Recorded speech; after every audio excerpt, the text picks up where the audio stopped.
So today it is 100 degrees right now.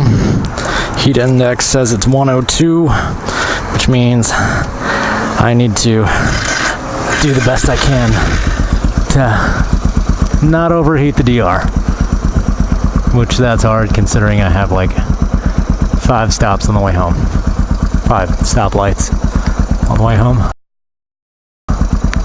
and I'm wearing my new gloves. So I asked my friend and my brother what I should vlog about today, and the most non-controversial topic I got was out of my brother. Thank you, Harlan. Sasquatch isn't actually a myth. I think so. There's a couple ways you could look at it. One, Sasquatch is a myth. That's the easy one, easily dismissible. Somebody saw a bear on its hind legs or something, or somebody was drunk and crazy or whatever. 2, Sasquatch is real but died out a while ago. Or 3, Sasquatch is real, maybe hasn't died out, but it is a very, very, very small race that's probably going to be extinct very soon. Let's see if I can do this.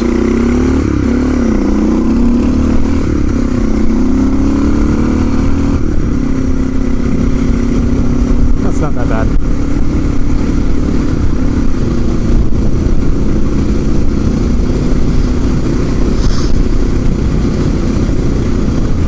Oh, my nose has been running like crazy. I don't know why. What the hell did I step on? No, it's a front bolt.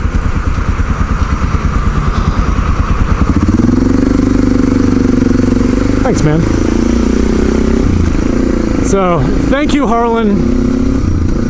You have given me a vlog topic that lasted about 30 seconds. I will no longer require your assistance. But I have another topic. What camera should I buy if I'm brand new to photography? And I would say something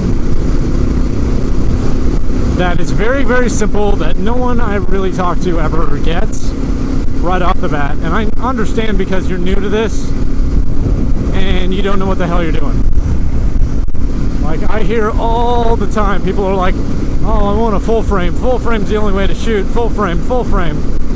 The difference between full frame and crop frame is negligible. The only thing that's nice about a full frame is that you have better math with your lenses. So a 35mm looks super wide, and a 50 looks a little cropped in, and an 80, which is a good portrait lens, looks pretty accurate as far as people go. So with a crop sensor, all those proportions are a little different. They're basically a 35 is your standard, an 18 is a wider angle, an 11 is a super wide angle, and something like a fisheye is anything below 10, really, 10 and below. When you start to get that really, really bad distortion, that's fisheye. I have an ultra wide. It's a Tamron 11 to 16 f2.8, which that thing is really, really wide.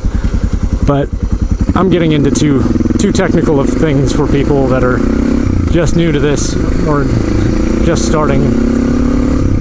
You'll learn all about that on the way. But the camera I would recommend to you is something that you're going to get longevity out of, something with a bunch of lenses that you can adapt to. So I would not do something like a Fuji whatever. I mean, they're great right out of the box. They just have no long-term effects for you. They're cheap, unless you buy like an X100. Even then, there's not very many lenses for it. But I would probably either on the Nikon side, like maybe a D7000, something with something with easy adjustment of your aperture and your shutter speed very quickly, because there's nothing more annoying than having to go into a menu just to change something, just to come back out of the menu to change something else and go back to where you were. Damn it. Should have ran that. As far as Nikon goes, I've been out of their entry-level stuff for a while, but a D7000, I rock one. I usually buy older bodies. So a D7200, yeah, it's a little sharper, has more megapixels, a little faster, better compression rate, all that kind of stuff, or processing rate. It's not that important. As far as things go, your glass or your lens, everything in front of the sensor is going to be way more important than the actual body itself. So what I would do is say, get something that has a versatile variety of lenses, a wide variety of lenses.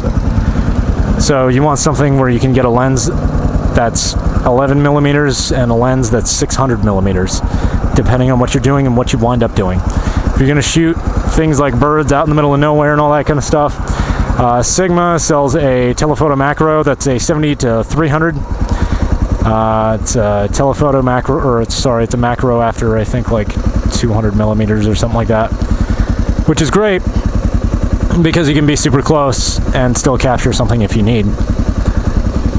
But you don't have to be super close. All that kind of, like, it's a great lens for what it is. It's not very sharp though. It's f3.5, which I know right now is above your head, and I'm speaking Greek, but you'll understand it. So a T3i or Rebel is a great little camera. Jesus. A T3i is a great little camera. Everybody loves Rebels. The thing I find most annoying about Rebels is Rebel users. Most of the time, people think their camera is a professional grade camera that is the most amazing thing since sliced bread. Try and adjust shutter speed, and then within 2 seconds adjust your aperture. You will find that it's very insanely difficult to do it in a short amount of time. So if you're doing something like weddings, that's not going to be a good thing, is it?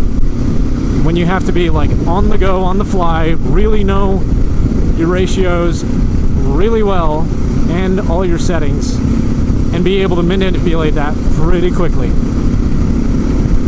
So 2 wheels is nice. 2 ways to adjust things is nice. On my old D90, I got that thing about 2008. It had been out since 2005. I ran one right up until about 2014. It was a great little camera, nice sharp images. It was only 12.5 megapixels. I think I've upgraded 16.5 or 17 megapixels. I can't remember. I've never really been too concerned about megapixels, because anything after 12 is kind of overkill. Anything after 6 is overkill, depending on what you're shooting. If you're shooting giant mural wall-sized portraits, yeah, you're gonna want a lot of megapixels. But other than that, you're probably never gonna notice. Most of your clients or most of your photos will not be poster size, so you don't really have to worry about megapixels for the most part. But anything above 10, 10's a good range, 10 or 12, which most days, or nowadays, anything slightly newer is above 12, so you really don't have to worry about it. If you get something that's higher, that's great. If you get something that's lower, don't worry about it. Glass solves all problems. Glass makes things sharp. Glass is how your camera sees. I mean, think about it. When people are blind, it's because the glass in front of their sensor is not good. Like, it's misshapen, it's incorrect, your eye can't focus on it. So light goes through the lens, the aperture, which is your iris, chokes it down, and then it hits the back of your eye, which is your sensor. It's a bunch of rods and cones. That's weird. Your brain processes the image, and that's what you see. Cameras are really no different. They're just not as sensitive as far as the sensor sensitivity goes. And the computing power was a lot faster, let's face it. you see in real time, a camera does not. So I would recommend something where you have low noise at a high ISO. Hey, another supermoto. The higher I jack that up, so let's say I'm shooting at an ISO of 800 instead of 100. 100 is very low. 100 is pretty clean. It's really hard to get artifacts in it unless you're doing a long, super long exposure, which even then is hard to pick up stuff like that in. If I jack up my ISO to 800, I start getting that. So let's say I want a camera that shoots well in the dark, because most of my photos are going to be dark, or shot in the dark, or dim light, or even indoors. I can change my ISO and be okay with that. So the third thing would be pick a camera company that you really like and want to stick with and don't find any annoyances with. Nope, bike's overheating. So